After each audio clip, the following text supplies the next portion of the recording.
It's a beautiful morning, a little nippy, but I'm out for a walk. And I've been thinking a lot about my childhood gender dysphoria and some of the impacts that it had. And I hadn't thought about this for a really long time.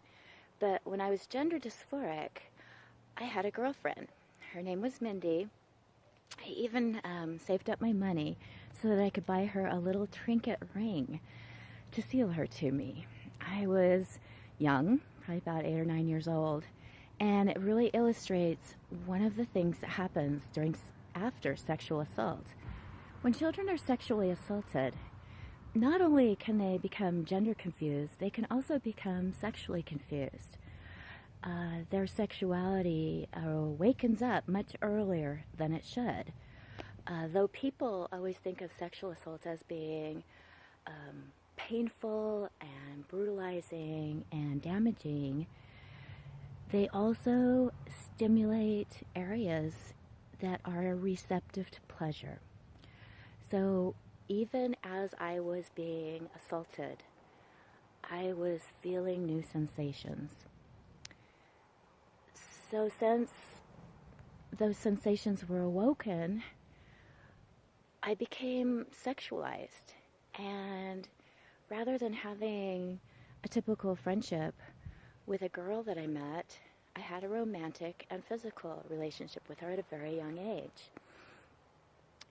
Now, I don't know a lot about sexual orientation, and I think that we're still learning a lot about gender identity as well.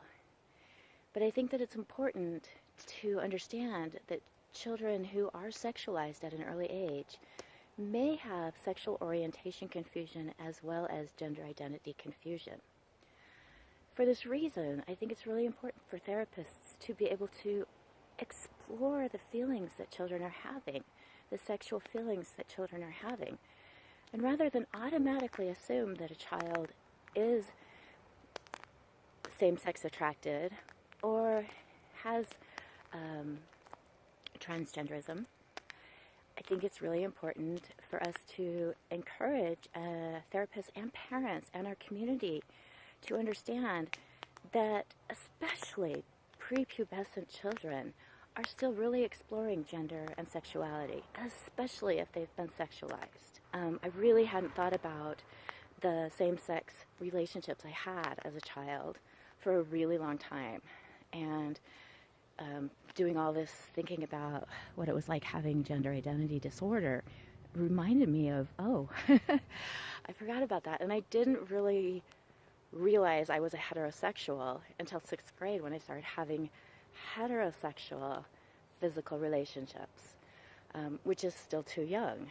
So I guess my view about how to stop teenage mental health issues and suicides is not to focus on gender identity and sexual orientation, but to focus on how to stop sexual trauma. Because I really believe that sexual trauma, after I've talked to so many people who have had gender dysphoria as children, sexual trauma causes a whole array of psychiatric problems.